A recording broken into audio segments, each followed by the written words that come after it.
I want to thank you very much for joining us today for Morning Coffee, both those of you who are on Zoom, YouTube Live, Facebook, or in the audience, of which we have a lot of members. I want to introduce my fellow panelists today. I can't tell my right arm. On my left is Delta Mello. She's the executive director of the Sacramento History Museum, and she's quite a bit of an actress. We're also part of a readers theater we'll describe later. And Marge Tarbell, who is a wonderful partner in crime with me on all kinds of projects, and they've agreed to join our panel. So today we're going to talk about the hidden stories of women. It is Women's History Month. We do not believe this is a story that should only be shared in March. We are starting to try to collect as many stories of women that are, and they can jump in. I was going to say ordinary women who did extraordinary things, but we think ordinary women who've done ordinary things as well. So one of the things that we talked about, and we're going to have a conversation about it, and we invite you, there's a microphone you can use, is how difficult it is to find the stories of women. Anybody want to venture a guess of why it's so hard? No? It's a man's world. It's a man's world, if I can repeat it. That's a lot of it. And you are absolutely right. Part of the problem, and we are talking about women, historic women, we're not really talking about very many contemporary women to the end. If a woman was mentioned at all, it was? as Mrs. her husband. Or they did what, Delta? Well, they were at home and they weren't in the working world. So they also might have been salacious a little bit. Women tended to not hit the newspaper except for their birth, Yes. their marriage, and their death, unless they were murdered. Or committed a murder. Or committed a murder. In fact, Delta does a lot of tours, the underground tours, and I swear most of those, the women that we know about, or they ran bordellos or something else. So it was considered kind of very unseemly. The worst part was it's even hard to find the name of women if you were going to go to newspaper articles. One of the things that I noticed when I was do research, and I'm with the Sacramento River Delta Historical Society, the women were the chroniclers of stories. They are the storytellers. They are the keepers, especially of family stories. Marge can jump in as well. But they tend to gravitate towards the microphone to talk about the men in an area. And Delta can talk about this. There are a lot of kind of who's who's, I would say, of early Sacramento history in the 1880s, 1900s, 1920s. Those were purchased by men who were mostly businessmen. So we tend to get the story of business men and not women as much. So the other thing we want to address is who's going to tell the stories. And today, the stories that we're telling are by and large Asian women, Japanese, Chinese, African American, well. Mexican women, because those women especially don't get their due in the spotlight. So I'm going to throw it out to the two of them. Are we the right people to tell that story? And throw it out to you as well. Did you want to make a comment, Delta? I think that we're sharing the stories as people that are interested in people. And so we are not experts on any particular culture other than our own, but we are able to share what we have researched and learned about a particular person. Great. So do we have any thoughts in the audience about whether we're the appropriate people today? Are we the appropriate? And I will tell you, don't think I didn't try to recruit some of you to do this, but and I don't want to stereotype, but some people are very shy about getting up and sharing their stories. They might tell their stories into a recorder. That's how we got most of these. Some of these stories are from diaries and journals. Most of these are from oral histories that were created. But the other thing is that I consider myself a food and cultural historian. I am much more interested in the people rather than the places, the things, or the building. So I tend towards those are the stories that I want to collect. And there aren't very many people besides me and some white men that are collecting some of these stories or have done that. So we're going to share a story about a jazz singer, Betty Inada, who the documentation and the discovery of hers came from William Berg, who's a very well-known historian. There used to be, however, in Sacramento, and it doesn't exist anymore, there was a club of over 50 black historians that disbanded somewhere along the line. There are still people like Clarence Caesar. More and more, the Locke Foundation is really starting to collect stories.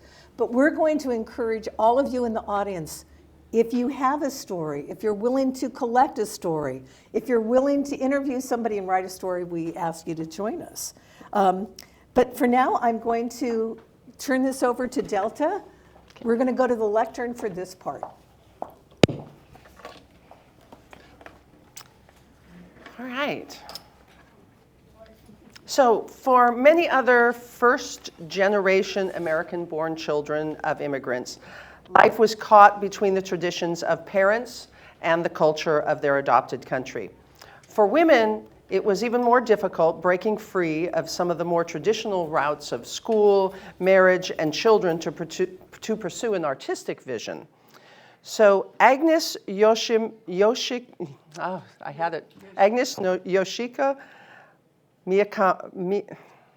Miyakawa, I had this before, Agnes Yoshiko Miyakawa, was one of the first, most renowned West Coast Nisei of her generation. But now her star is dimmed to obscurity, and her name is all but forgotten. She was born in 1911 in Florin, a farming community south of Sacramento, one of 4 children. Her father owned the New Eagle drugstore. He was a druggist. Agnes grew up in an accomplished family. Her father opened the Agnes Hospital to serve Sacramento's growing Japanese population. Her brothers both attended Harvard University, where they would gain fame playing on Harvard's baseball team. Another brother became a doctor. But she began her voice training at 13, including studies of French and Italian while a student at Sacramento High School, with additional training with Stuart Tully, a music instructor at Sacramento Junior College, now Sacramento City College. She sang with the Sacramento Glee Club and soon began performing solo, including stints on Sacramento's Kimball Upson radio station, later known as KFBK. In 1927, she performed before the Japanese Christian Women's Club for the centenary of Beethoven's death. The next month, she sang at Fair Oaks Church, and in 1928, she performed a recital in Fresno with a program that consisted largely of Japanese and continued to tour northern Pacific cities. In the fall of 1928, after being the surprise winner of a local contest, Miyakawa gained the right to represent Sacramento in the finals of a national radio audition sponsored by the Atwater Kent Foundation. The competition took place in San Francisco in October 1928. Miyakawa sang Una voca poca fa? Voce. Voce fa. Una voce poca fa. From The Barber of Seville. While she did not win, her talent shone through impressively, and her exploits solidified her desire to study in Europe. Thus, in March of 1929, accompanied by her mother, Miyakawa moved to Paris.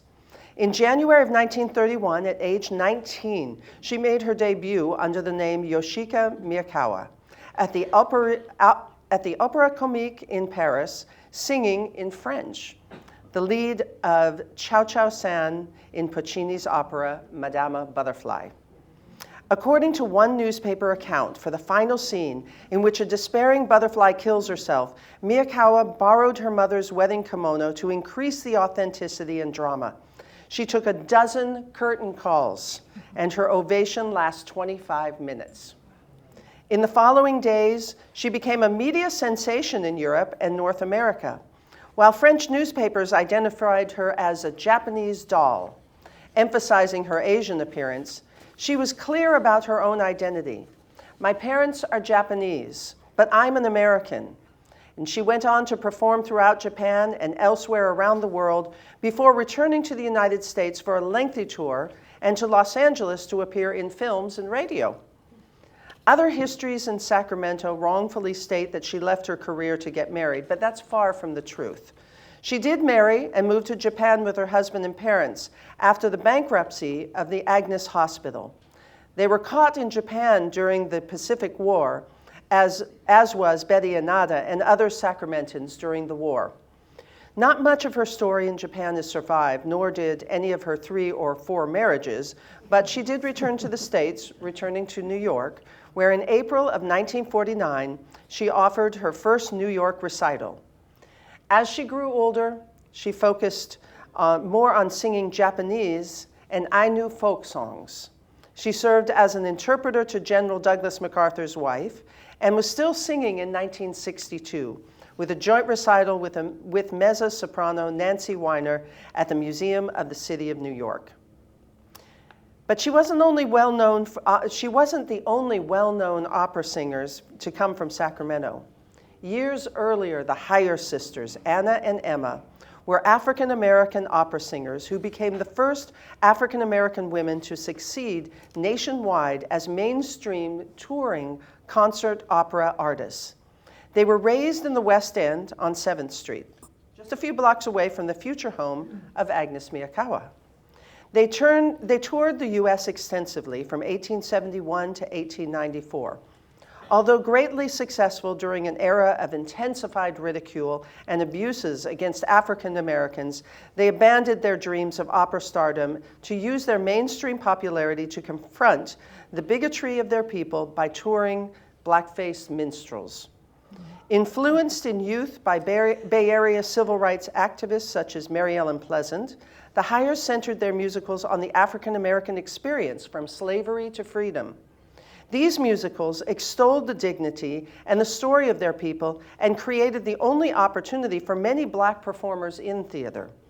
They also presented the first racially mixed casting in American music theater. They changed the whole tenure of American music theater. And to learn more about the Hyers Sisters, we invite you to check out their local chronicler, Cecile Bibbs. You can find her at www.cecilbibbs.com. That's spelled SUSHEELBIBBS.com. You'll learn a lot about the Hyers Sisters there. And if there is a time at the end, we'll share the story of Betty Inada, who found her voice through jazz. But now I'd like to introduce Marge Tarbell, who will share the story of Enriqueta Andazola. Thank you. Thank you.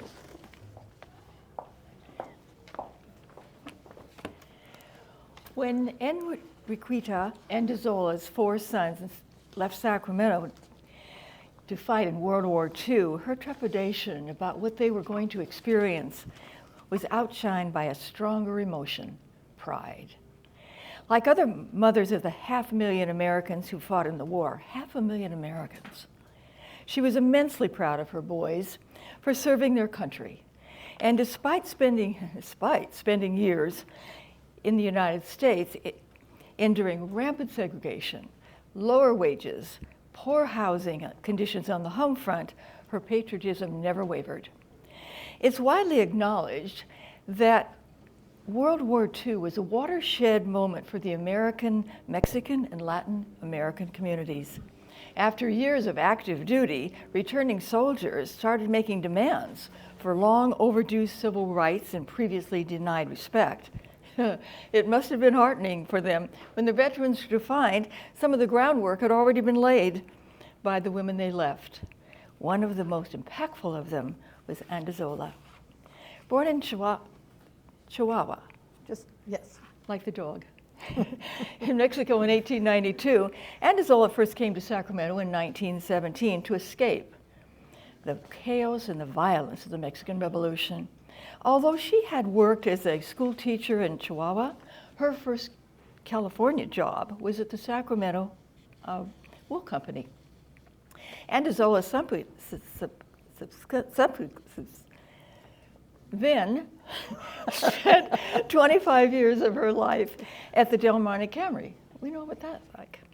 Though locked out of her profession of choice, the cannery work was the primary source of the income for much of the Sacramento Chicano community at that time. Andazola found a silver lining at the camaraderie and friendship that she engaged in her work. But more from anything else, after her split from her husband, Ignacio Ramirez, the cannery gave her a steady income. Though Andazola considered herself a proud American, it was never at the loss of her cultural identity. Andazola actively kept Mexican traditions alive in Sacramento. She was instrumental in organizing and promoting Cinco de Mayo and the Mexican Independence Day celebrations.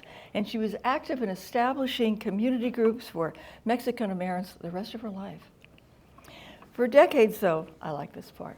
For decades, though, Andazola's primary focus was on establishing spaces by and for women. Men had clubs. She once noted, I felt women deserted clubs too.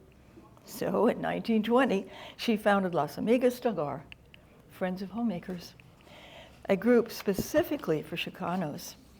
19 years later, she established the Union Femenal, the Feminine Union. And in 1942, and the most significantly at all, she co-founded Las Madres Mexicanas de Guerra, Mexican War Mothers, alongside of her friend, Atima Perez. Though all women were expected to join in the war effort, Las Madres, Mexican War Mothers, went above and beyond. They tended to wounded soldiers in military hospitals. They launched letter-writing campaigns to the soldiers and sent care packages abroad. They held fundraiser dinners and dances to raise money for the Veterans Affiliated Council. They attended the Sacramento Monthly USO meetings to serve home-cooked Mexican food. I bet the participants liked that. You know, they even assisted in the burial services of the Mexican-American soldiers who killed in action. What an incredible woman. Mary Ellen will share the story, and I want to get this right, of Rebecca Maud Elliott Cullott, who owned the house she lives in. Thank you. So at the same time that Enriqueta was establishing spaces by and for women, so was Rebecca Maud Elliott Cullott, the wife of businessman Augustin Cullott. So they lived in the house that I live in, 1910 Craftsman Bungalow in Poverty Ridge. You're going to be hearing more about Poverty Ridge later. The idea of women's clubs had actually started in the late 1870s. Women at the time weren't allowed to frequent restaurants unless they entered a separate door and were served in ladies' ordinaries, or were ladies of the evening that might be afforded a room with a man upstairs in one of the local saloons. It was far easier for ladies of leisure to get together with friends in their homes or clubs built for the occasions and chat and conspire on how to make the city a better place to raise their children, bring the best minds to town. So women of leisure meant business were from all economic levels. As a married woman, you weren't allowed literally to hold a job, no matter how much of a struggle eating or putting a house over your head did. That was unless you worked in the canneries or as a seasonal worker or as a servant in someone else's house. I disagree with you. Okay, can you? My mother was a beautician. Was that true in the 1920s? No. Okay, thank you. So I'm talking about a particular period of time at this point. That law didn't get changed until quite later. But so one of the things is that most married, and if you were a businesswoman, Sacramento had a very different law, and it might have applied to your mother. California was the only state in which a woman could own a business that was not previously owned by a husband or a father and left to them. So that was something that was unique. And because of that, some very different things occurred in Sacramento. And we're not going to talk about a lot of them today, but there were a lot of women who owned a lot of property and have never been given credit for really building the city the way it is. She became, as I said, very active in the Tuesday Club, where a lot of white women, I will say, would end up playing a role in the social, cultural, economic, and even political pulse of the city. Her business acumen and raising, the facility for raising money developed over the course of many fundraising causes for things that she believed in, and was put to the test when her husband, Augustin, died in 1933. She had always been the one to find interesting properties. She invested heavily in the West End. She owned the property that Frank Fatz was on, the original Beers books. The property that she had became the Purrs building. At some point, she became a very rich woman. But one of the things that they had at the Tuesday Club were over 50 different book clubs on different subjects. And she believed that there could be a national status for this. She brought Booker T. Washington, Eleanor Roosevelt, and others to Sacramento. So one of the reasons that, and what she would do is she would invite people over for dinner who would talk about their properties that she would buy at cut rate prices as they moved out to the suburbs being Oak Park and East Sacramento. She didn't cook the dinners, of course. Her woman did. And her woman, as were many in the Poverty Ridge neighborhood, it's a little 5-block square area, literally, was Japanese. 3 different women are noted in the Sacramento census for 1920, 30, and 40. The last one was Miko Huratami. Miko cooked them breakfast, lunch, and then served tea and late dinner. She worked 6 days a week. The only day that she had free was on a Sunday. She also cooked elaborate meals for visitors, including culotte neighbors Edwine and her young writer daughter, Joan Didion, who you will hear Marge play when we talk about Poverty Ridge on another day. Eleanor and her daughter, Eleanor McClatchy, Mr. and Mrs. Peter Shields, the creator of UC Davis, you might know it from the Shields Library, and the Carmichaels, who lived next door and never lived in Carmichael, by the way, even though they created it. Anna Rita Newman, who is the one who told my husband about the house when he was at Berkeley, was a niece. And she remembers when Miko was ordered along with 5,000 other Japanese citizens into a migrant labor camp to be processed for assignment to Tule Lake and other internment camps for the duration of World War II in May of 1942.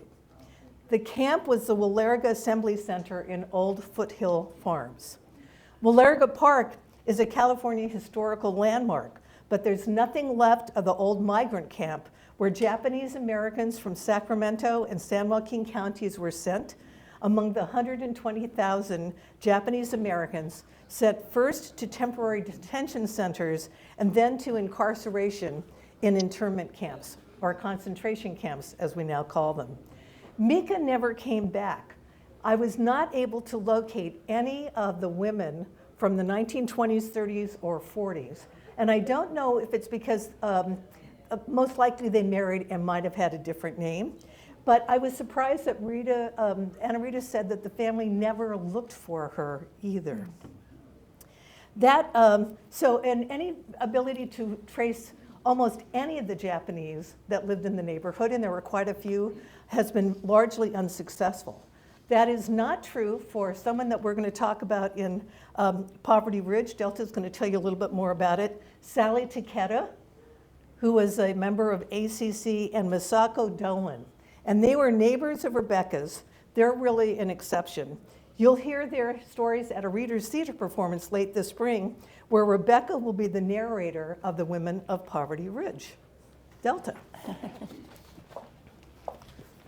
So the Women of Poverty Ridge isn't the only program we're producing that tells the stories of Sacramento women. On Tuesday, March 19th at 5:30 at the Walnut Grove Library, we'll share the hidden stories of women in the Delta. I will be portraying Charmaine London, the wife of Jack London, and prolific author herself, and Marge will share the story of Principal Jean Harvey, and we're hoping that Cynthia Lee will be recovered enough from her surgery to portray Connie King, the unofficial mayor of Locke before her death in 2009. Now, we would like to invite one of you in the audience to share a small taste of Connie's story. We have it written here if you would like to come up and join us. Do we have any volunteers? See, that's what I meant by shy. If not, I will continue with this then. So for decades, Locke, the city of Locke, had sagged, hindered by discriminatory land policies of generations past. Its one main street fell into disrepair. Its immigrant founders died off. Their offspring moved on, and today less than 50 people call Locke their home, only a few of Chinese ancestry. This is America's last rural Chinatown, a place of faded beauty and elusive dreams. For decades, Locke has sagged, hindered by discriminatory land policies of generations past. But the tiny town, equal parts historic enclave and housing slum, with the leadership of Connie King, is now in the process of redemption. She arrived in Locke as a bride. She joked that she married not just a man, but a whole town. She raised children in Locke. She ran an art studio on Main Street, helped with births and deaths, and buried the dead. Her family came from China's Canton province. Her father-in-law was among the Chinese laborers who forged the Western rail lines. He spoke enough English to earn respect and the honorary title of King, which caught on as the family's anglicized name. King had been among those toiling for 2 decades to save Locke. As the original Chinese inhabitants aged and passed on, she promised each that she would work to keep the town from withering away. The immigrants who founded Locke in 1915 were the same Chinese laborers who helped shape the Golden State. They constructed the vast network of levees and dikes on the Sacramento River Delta, draining the tidal wetlands to create some of the world's richest farmland. Early converts to the California dream, they built their own homes and businesses, established churches, and created a community. But they never owned the land beneath their feet until Connie King decided to ensure the integrity of this small historical town. Spent 2 decades to convince the county to purchase the 10-acre town site for $250,000. She helped bring newly paved roads and a modern sewage system and the right for its residents to own the land on which their homes were built. Her crowning achievement came in 2006, when the Locke Foundation opened Locke Memorial Park. It would be dedicated to the Chinese pioneers of the area, as well as to the current and former residents of the town. At long last, the buildings and the land they sit on were united by deed and recorded title, placed in the hands of individual owners. The town had a future. I was in Locke last weekend for the Lunar New Year celebration. It's like stepping back into time. It's an incredible place. And one of the parts of it also is the California State Park, the Locke boarding house that is the California State Park. So it's a wonderful, if you have never been there, it's a wonderful location to visit. Very interesting people there. Good. I'm going to have Delta join us, and I'm going to add some more. We're going to do this one sitting down. So one of the reasons I'm the president of the Sacramento River Delta Historical Society, Delta and Marge are going to be doing a program we mentioned March 19th called it's Voices of the Delta, Hidden Women. So it's kind of an offshoot, different women. But the stories down there are many, and I'm going to, the Locke Foundation is doing an incredible job of oral histories. We have over 150. Many of those oral histories are of women. Some are a lot of ACC members or people who ended up in Maple Tree Village, including Masatano, who is, I think, 96 or 97, did 3 different oral histories. And there are oral histories, especially about the Chinese in the Delta. Morris Lum, who serves on the board, am I right, of the He's history? of the Sacramento History Alliance for the museum. Right. He's also working very heavily, I'm going to have you talk about Chautauqua before we get to the next part of it. He's working very heavily to also tell the story of the Chinese in the Delta. But I rely a lot on some work that Wally Chan just passed away. His father, Lincoln Chan, did that is wonderful. We're going to actually produce that story in a new journal that we're starting that is called Delta Stories. Before I ask you about the Chautauqua, I'd like to throw this to the audience. How many of you have some connection to the Delta or one of the legacy towns? Cortland, Clarksburg, Joy. Do we have a microphone, Sean, that we could give? No. We're going to give you we're going to give you a microphone. And your name is? Joy. Put it up to your mouth. Joy G. Wang G. I was born here in Sacramento. My father worked in a Chinese casino in Yolo County, which I never was supposed to divulge. It was a secret. My mother told me, do not talk about your father working in an underground Chinese casino in West Sacramento. But it's too late now. They're all gone. So I'm proud I went to Chinese school. Yeah, can you talk specifically about the Delta? I know you were a farm worker for a while, so where did you actually pick? I picked tomatoes. My mother, I don't know how she finds these out. I always had to go to work. I worked on a tomato picker growing up. I went to Williamland, and I grew up here in Sacramento. Good, thank you. Anybody else with any connection? Right next to you want to pass on? And again, your name. I was born in Walnut Grove, and we moved to Locke when I was 3.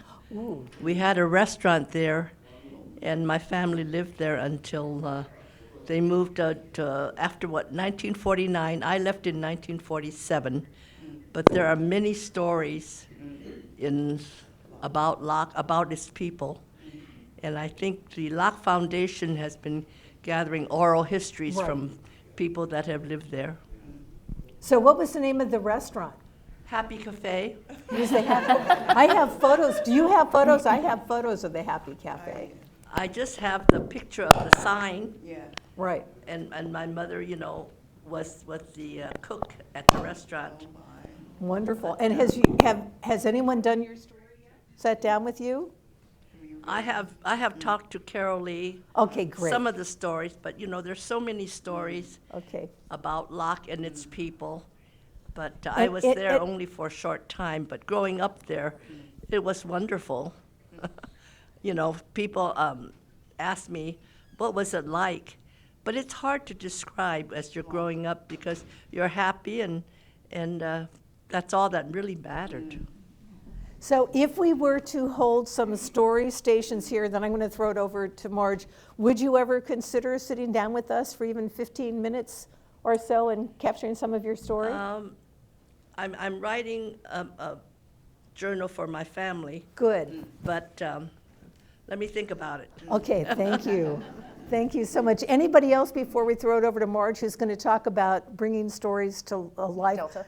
Delta, I'm sorry. I just said that one. Delta, and she's going to also talk about a history research workshop that we're doing on Saturday. But anybody in the audience first with some connection to the Delta, she's going to talk, and then we're going to throw it open to people that just have stories about their family. So Delta. Okay, so at the History Museum, we've applied for a grant to create a story station. And it's basically a place to record a 10 to 20 minute story with a prompt. And the prompt in the museum will be part of whatever particular exhibit we have. For example, right now we have an exhibit called Tattooed and Tenacious, Inked Women in California's History and Today. We have the story of Amy Crocker, who was infamous for her tattoos during the Victorian times. We talk about Native American tattooing and the traditions of that. And then we reached out to our local community and we asked women who had tattoos to tell us their stories. So we have a whole part of the gallery that features beautiful photography and the stories. Some are as healing. There's a group of women that all got tattoos to remember their fallen sister. The story station will allow us to gather these stories. They will then be given to the Sacramento Public Library Sacramento room, which will keep them on hand. So this story station is supposed to be portable, and it will be able to go around to different locations to do the same. And so that's something that we're working on. We're also working on what is called Chautauqua performances. What we've done up here is more of a reader's theater. We are reading to you stories about different women. But Chautauqua is a unique form of performance that was begun in the 1800s to bring education and religion to the rural communities. It's under a big tent.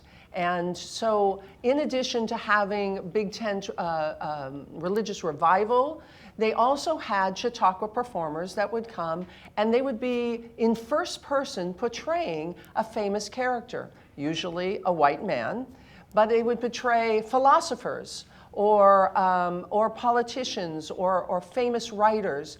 And this method of performance was called Chautauqua.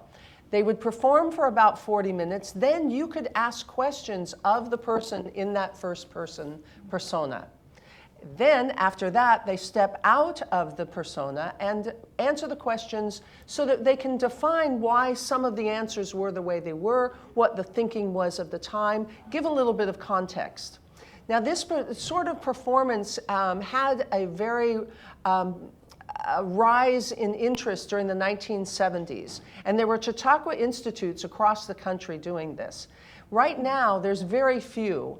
I'm trying to bring a Chautauqua education and a performance series here in Sacramento. Right now, the closest you can go, there is one in Pleasanton, that the museum on Main Street, they do a Chautauqua performance. So it's a fascinating way of discovering history in a first-person environment. And for the performer, you're spending a lot of time researching not only about the person, everything you can find about them, but you're crafting your presentation, and you're learning about the times around it, so that if you are asked questions, you can answer those questions. Or you can say, that is not something that I'm familiar with. For example, if the airplane is something you were asking about, or cell phones, when that wasn't invented in their time. So it's a fascinating way of bringing history to life. We have living history at the Sacramento History Museum, and these are people that love to dress in the times, learn the mannerisms, the traditions, and the cultural goings-on of a certain time, but not necessarily taking it to that length where they're actually performing an historic person in the first person. So this is something we're going to be working on. The final thing is, in order to start your Chautauqua journey, if you are interested in doing something like that, you have to know how to research. So Mary Ellen and a few others, as we go along, is going to help us. We're teaching a workshop called Our History Research 101. The first session this weekend is on a toolkit of how to start using the resources that are available to us for initial research.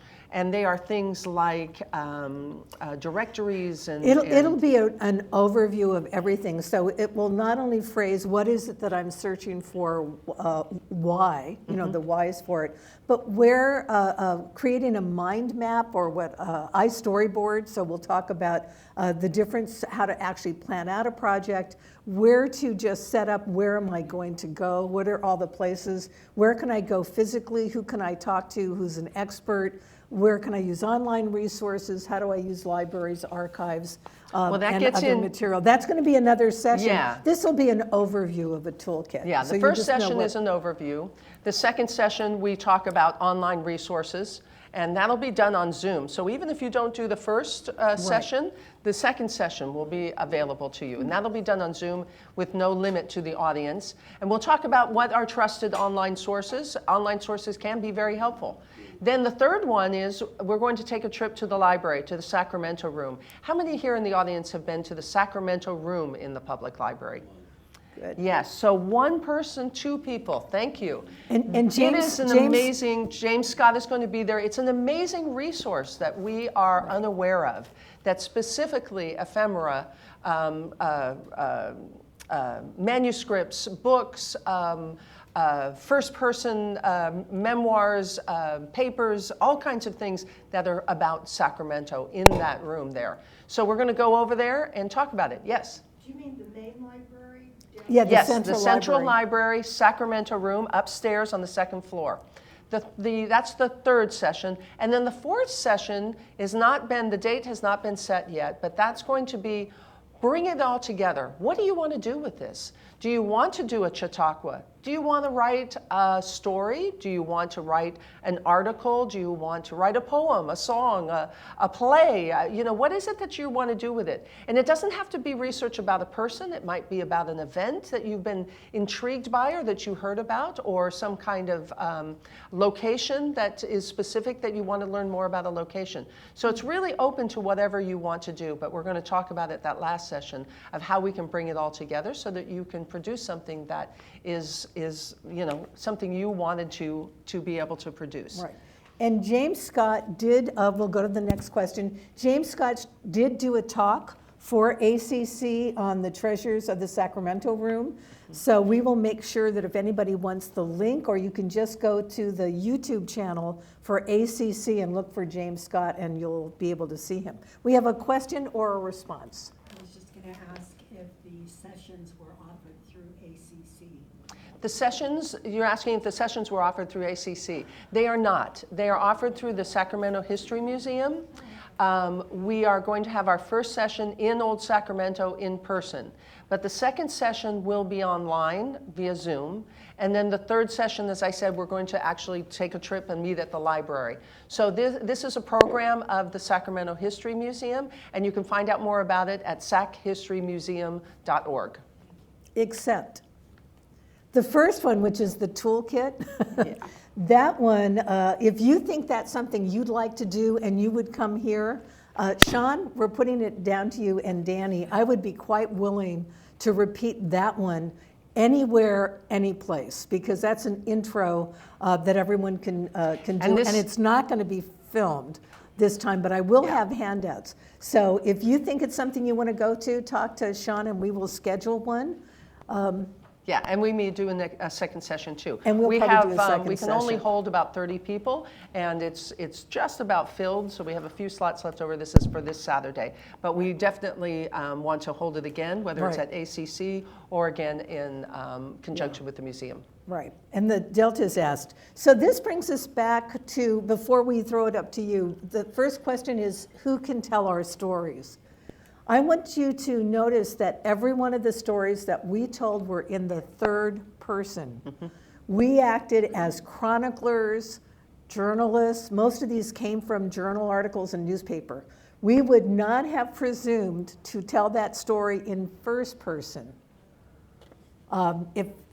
Right? Well, For an ethnic group. without completely understanding the background and the culture of the person, and yes, without great research. Without great research. So we wouldn't do that in first person, which says that who can tell the story? I believe that you, as the children of, aunts, uncles, whatever, family stories are definitely within your purview to be able to share. And that's what we're going to throw out to the question now. I know we've got a microphone. Is there anybody who knows of an ordinary woman with an ordinary or even extraordinary story that you'd like to share now to everyone? We'll give you the microphone. Anyone. Doesn't have to live in Sacramento necessarily. Anyone? Joy again? Microphone, please. Can you, hand him the microphone.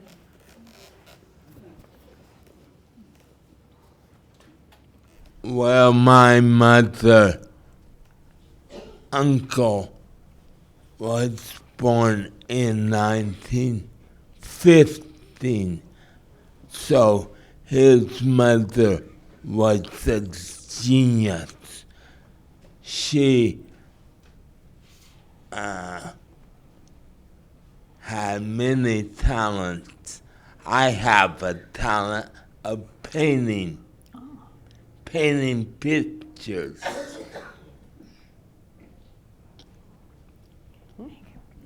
Great. Thank you. Thank you. Anyone else? No? So, oh, do we have one more? Yeah. Thank you. And it can be just an anecdote. Yes. Thank you. Well, it's just simple, but my grandmother in the 50s was the first woman underwriter for Cal Western Insurance. Ooh. So she was kind of a boundary breaker, I guess you might say. If I can make a little comment too. Absolutely. When you started at the beginning of the session, you talked about why it is so hard to get women's stories, and you said, well, it's because it's a man's world. I don't totally disagree with that, but part of it is cultural even today. And I think Delta can attest to this. When she was our director at the California Auto Museum, we would have loved to have more women join as docents, volunteers, whatever. But I think too many women think, well, that's a man's world. But yet it really wasn't. I mean, and more we are getting more women, and we're glad to have them. But it's that barrier that well, it's a man's world. But some of that is more of a self border that some people have. Yeah, Joy, did you want to comment on that? We need to get a microphone to her. Thank you. I think in the past it's been a man's world for a very long time. But in today's day and age, I think it's men and women, as witnessed through the suffragette and all that power, has come to be. Mm-hmm. So it's maybe a man's world, but it's still women is doing a lot of the work too, I think. I'm going to throw something out. I think that the reality is it was always a woman's world. We just didn't get the press. And I'm going to use a couple of things that I know really well. Joy is an artist, women artists in Sacramento. There was a group we belonged to called Matrix Arts, a workshop of women artists that was started by 30 of the most incredible women artists, Sacramento, nationally known, some of them.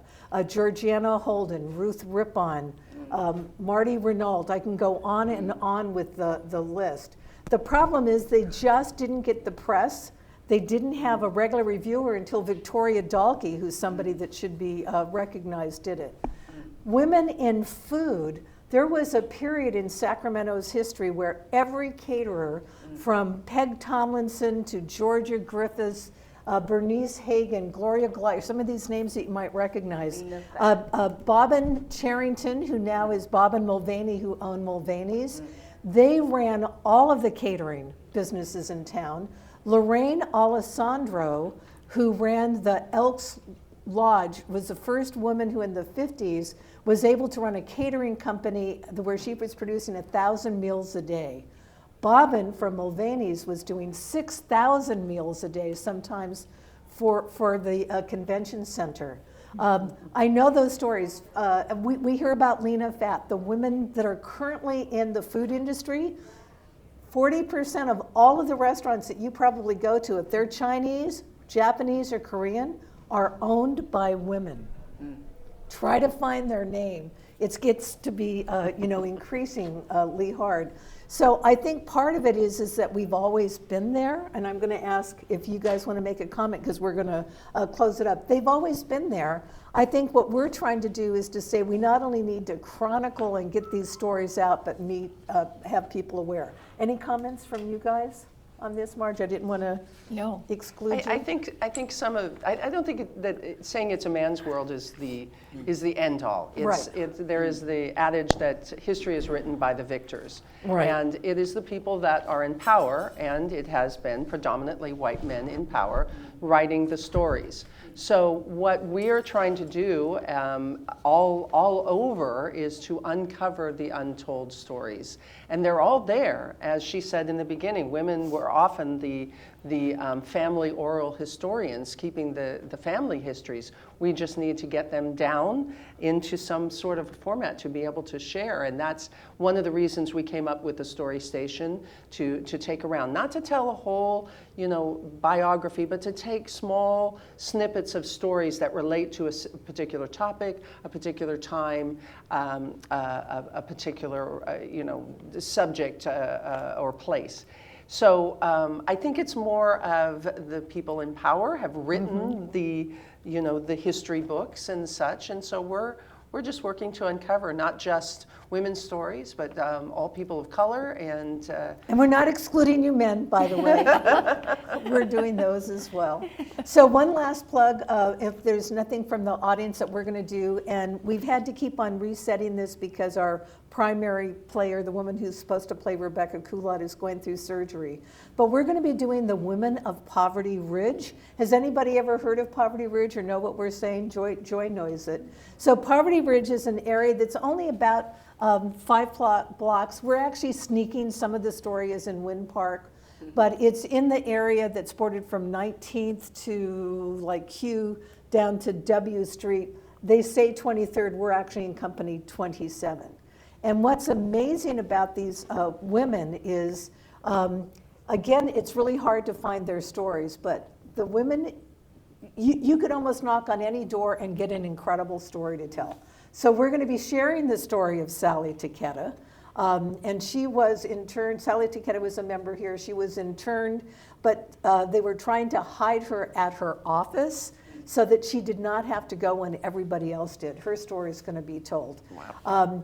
The story of Elizabeth Shields, who was the most important orchardist in California at one point and created the county buildings that we have when we go to the state fair. And I'm talking about Bertie Boyles, who was an incredible artist. We're not going to talk about her, but Patty Hearst lived there when she was on the Lam in SLA. Wynn Park. In Wynn Park. Yeah. Dorothea Puente, the Round Table.